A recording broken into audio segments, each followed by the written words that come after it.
राजकीय घडामोडी, सामाजिक विश्लेषण, कृषी विभाग, कला व मनोरंजन विश्व आणि क्रीडा क्षेत्रातील बातम्यांचे ताजे व अचूक अपडेट्स महाराष्ट्र शाही न्यूज मराठी.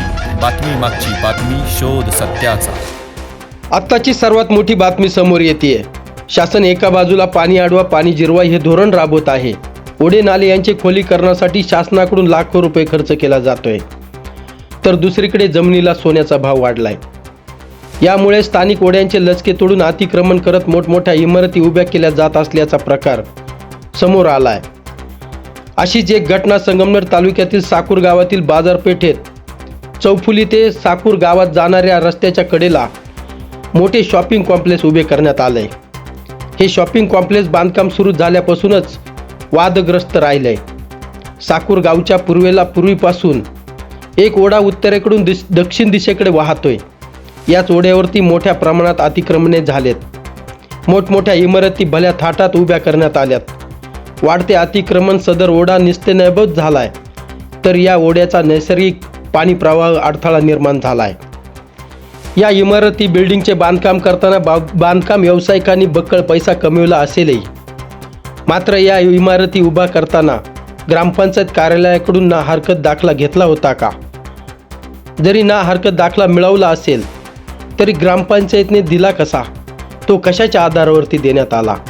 हा देखील संशोधनाचा विषय बनलाय.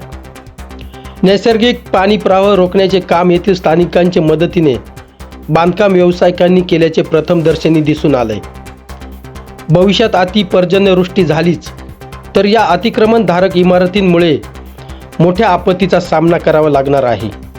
या आपत्तीतून होणाऱ्या नुकसानी जबाबदार कोण असणार, हा देखील प्रश्न उपस्थित केला जातोय. सदर ओढ्यावरती इमारतीचे बांधकाम करताना अधिकाऱ्यांच्या व कर्मचाऱ्यांच्या तसेच स्थानिकांच्या मदतीने इमारती उभ्या राहिल्यात. या इमारतीत अनेक दुकाने दिमाखात थाटली गेली आहे, परंतु या कॉम्प्लेक्समध्ये सुरक्षेच्या दृष्टीने कुठल्याही उपाययोजना करण्यात आल्या नसल्याचे समोर येत आहे. या ओढ्याला पुन्हा नैसर्गिक स्वरूप मिळावे, ओढ्यावरती झालेले अतिक्रमण हटवून भविष्यातील हानी रोखण्यासाठी साकूर गावचे स्थानिक नागरिक, भाजप पक्षाचे नेते बुवाजी पाटील खेमनार यांनी या सर्व अवैध इमारतींचा वरिष्ठ अधिकारी तसेच मंत्रालयातून पाठपुरावा करत तक्रार केली आहे. तर या अवैध इमारतींवर कारवाई करण्याची मागणी देखील केली आहे. संगमनेर तहसीलदारांच्या आदेशाने भूमी अभिलेख अधिकाऱ्यांनी या ओढ्याची मोजणी केली आहे. मोजणी करून हा अहवाल ते तहसीलदार संगमनेर यांना देतील. त्यानंतर पुढील कार्यवाही सुरू होणार आहे. सध्या तरी ओढ्यातील अतिक्रमणे निघणार की नाही? प्रशासन पूर्वीप्रमाणेच काम करणार का? या ओढ्याला न्याय मिळणार का? हा ओढा पूर्वीप्रमाणे खळखळून वाहणार का? ओढ्यात बांधकाम केल्यास तो गुन्हा ठरतो.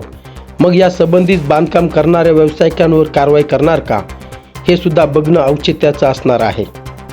तर या कारवाईकडे संपूर्ण तालुक्याचे लक्ष वेधले गेलेत. या संदर्भात आपल्याशी बुवाजी पाटील खेमनर यांनी आपले मत या ठिकाणी व्यक्त केलंय. पाहूया बुवाजी पाटील खेमनर काय सांगतायत. साकूर गावामध्ये उत्तरेकडून दक्षिणेकडे गावाच्या साईडनं वाहणारा हाडकी नाला हा पूर्वपार म्हणजे वडिलोपार्जित चालू आहे.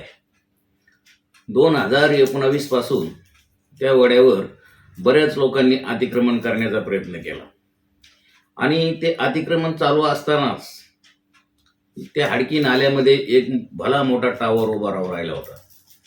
आणि तो टावर उभा राहत असताना त्यावेळेस मी आमचे नेते माननीय नामदार राधाकृष्णजी विखे पाटील यांच्या कानावरती बाब घातली आणि त्याचा पाठपुरावा सुरू केला. त्यावेळेस माननीय नामदार राधाकृष्ण विखे पाटलांनी त्या काळचे महसूल मंत्री चंद्रकांतदादा पाटील, त्याच्यानंतर हसन मुश्रीफ, पंकजाताई मुंडे ग्रामविकास मंत्री होत्या, त्यानंतर बाळासाहेब थोरात, या सर्व महसूल मंत्र्यांना नामदार राधाकृष्ण विखे पाटलांनी पत्र लिहून तशा पद्धतीच्या सूचना केल्या होत्या की या वड्यावर अतिक्रमण चालू आहे, परंतु त्याकडे कोणीही लक्ष दिले नाही. मग ही कारवाई चालू असतानाच मी 2019लाच माननीय तहसीलदार संगमनेर यांच्याकडे एक याचिका दाखल केलेली होती त्या याचिकेचा निकाल झाला आणि त्या निकालामध्ये भूमी अभिलेखला तो वडा मोजून अतिक्रमण केलेला आहे की नाही हे मोजून आम्हाला कळवावं असा आदेश दिला होता. परंतु 13-14 महिने झाले, तोपर्यंत ते भूमी अभिलेखने त्यावर कोणतीही कारवाई केली नाही. मग आता आमचे नेते माननीय नामदार राधाकृष्ण विखे पाटील महसूल मंत्री व्हावे लागले आणि ते महसूल मंत्री झाल्याच्या नंतर त्यांनी आदेश दिल्याच्या नंतर या ठिकाणी भूमी अभिलेखने काल या ठिकाणची मोजणी केलेली आहे आणि या मोजणी करून गेल्याच्या नंतर आता काय रिपोर्ट येईल तो आपल्याला त्यांच्याकडून घ्यावा लागेल. परंतु आमचं असं मत आहे की त्या ठिकाणी त्या वड्याच्या बरोबर मध्यभागी ती इमारत झालेली आहे आणि त्या ठिकाणी ग्रामपंचायतनं त्या बांधकामाला कशी काय मंजुरी दिली, ग्रामपंचायतनं ना हरकत दाखला देण्याचा कसा दिला आणि त्या ठिकाणी जे टावर बांधले त्या मालकांनी हे गाळे संपूर्ण आमच्या साकूर गावामध्ये आता जमिनीला खूप बाजार आहे, तोळ्यावर जमीन विकलेली जाते आणि अशा बाजारभावामध्ये अनेक नागरिकांकडून फसवणूक करून त्याचे व्यवहार केलेले आहेत. आता त्या लोक सुद्धा त्या आर्थिक संकटात सापडणार आहेत. परंतु त्या लोकांना माझी विनंती आहे, आपण कोणी घाबरायचं काही कारण नाही. तुमची या बिल्डरकडून फसवणूक झालेली आहे, त्याच्याकडून ते पैसे वसूल करण्यासाठी सुद्धा मी प्रयत्न करणार आहे.